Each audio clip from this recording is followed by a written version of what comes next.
Hey, Bruce Naylor here, your boomer consumer, and I thought I'd share with you my recent purchase of a vintage cassette deck. It's the Marantz 5020.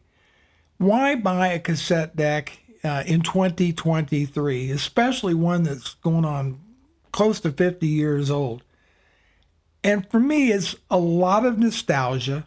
Okay, I actually enjoy the act of putting in cassette tape, adjusting the levels, making the recording, playing it back is kind of a form of relaxation for me, much like people who play records enjoy spinning them on the turntable, the whole process of cleaning and dropping the needle.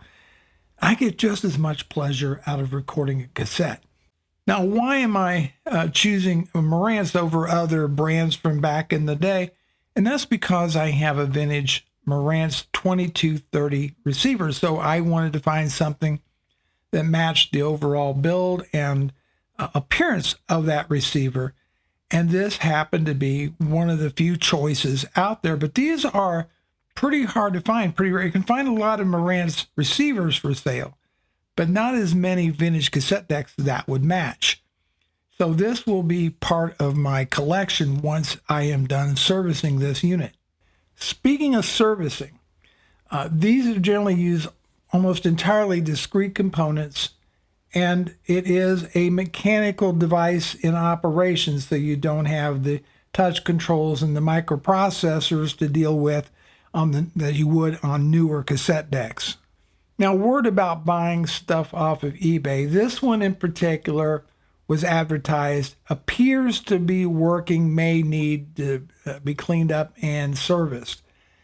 So I took delivery of it, and just about everything is working on it. At first, the VU meters wouldn't work or any of that, but as it powered up, this had been sitting obviously for a very long time. But after a little bit of working on it, I got pretty much everything working on this deck. There's only one major issue, which is it should shut off when you rewind or when you come to the end of the tape, and that's not working. I think it's a small little cam in there that might be broken or might just be laying inside. But these are generally pretty easy machines to work on. But a piece of advice: if you're in the market for a vintage cassette deck, if you are unable to do the tech work yourself, and if you've never taken apart a cassette transport, these are actually quite complex. There's lots of little pieces and parts in there, and you can't get replacements for them that easily. It's just not like you can call Marantz up and say, hey, I need new recording heads. You can't. So bottom line is, if you're not technical enough to go in and make repairs, maybe change capacitors, that kind of thing, before you buy one, get a hold of an audio tech and see if it can work on that unit you're thinking about buying. And if they can't, then just send it back. And if you buy one that's been reseller refurbished and all that, make sure that if any issues, that you return it within the first 30 days to get your money back. So this is a two-head single capstan deck. Again, it's sold for around $270, and it only supports Dolby B. I don't think Dolby C was even a thing back in 1976. It supports several different tape types. We're going to go over that in just a minute, but let's go over the front controls on here. In order to play a tape, you just push this up, and then you go ahead. We're going to pop in a tape right now. There we go.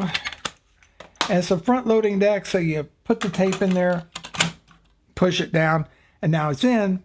And we'll go ahead and we'll hit the play button, and now you can see that it's working and is playing back the tape. You have a tape counter here. You record, rewind, fast forward, play, stop, eject, and pause. These are all mechanical switches. Now, on this side of the deck is pretty much everything related to recording. And you have two mic inputs here, and you adjust the levels here. Then you have Dolby FM functionality. Back in the 70s, that was going to be a thing, Dolby FM, but it never really took off. So, would never have any use for those. To record, you slide this master level all the way to the right, and then you adjust the left and right channel accordingly. So you're not oversaturating the tape. And I try to stay right around 0 when at peak loudness on there. And then you have your Dolby B noise reduction on there, your Dolby B. And as far as your tape types, or your bias, if you will, you can select either normal tape, which is going to be your ferric tape, or type 1.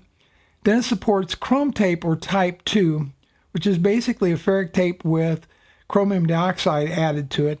And then there's ferrochrome, which is a combination of type 1 and type 2. That never really took off because shortly people didn't really buy the ferrochrome tapes. They were much more expensive, and then ultimately they were replaced with metal. Then there's a limiter switch on here that keeps it from oversaturating the tape. And of course, your power button right here. Now this is all encased in this beautiful walnut cabinet. And I did a lot of work on fixing that up because it had some paint and stuff like that. I may end up still stripping it down and refinishing it at a later date. And once you're done playing or recording your tape, just hit the stop eject button and that tape will pop right out, just like so. And then there's a door close button right here, and that closes the tape door on it. So I have some work to do on this. I need to get in there and check the belts. I'll probably end up replacing them. That's another thing when you buy vintage cassette decks. Almost all of them are going to need the belts replaced. One of the big things, that if you do collecting cassettes, use them. Don't just let them sit there. Spin them up every once in a while. Exercise the deck. It's very, very important to keep the motors from, kind of getting stuck in a certain position. It's good for the belts to get used. Electronics like to be used. They don't like to just sit there for years and years in a closet. Those belts will kind of turn to like a tar after sitting for years and years and years. And then you got just this big, ugly mess to get off of the pulleys that are on the cassette deck. Now, in a moment, we're going to take a look at the back of the Marantz 5020 cassette deck. Okay, on the back of the 5020, something unusual. I've never really had a cassette deck with this on it, but a chassis ground. And I'm not sure whether you would maybe connect a turntable ground wire to this if you didn't have one on your receiver. I'm not sure why that's included. You have a multiplex filter, and then you have your line input, line output for recording and playback cassette. And then you have this calibration for, again, the FM Dolby. And so if you're listening to a station that supposedly these are preset by Marantz, but who knows over 40 some years, 50 years, if that's even set correctly. And then FM de-emphasis flat, or I think it's 25 millisecond delay on there. I'm not really sure. Not very familiar with that. That's pretty much it on the back of this vintage Marantz cassette deck.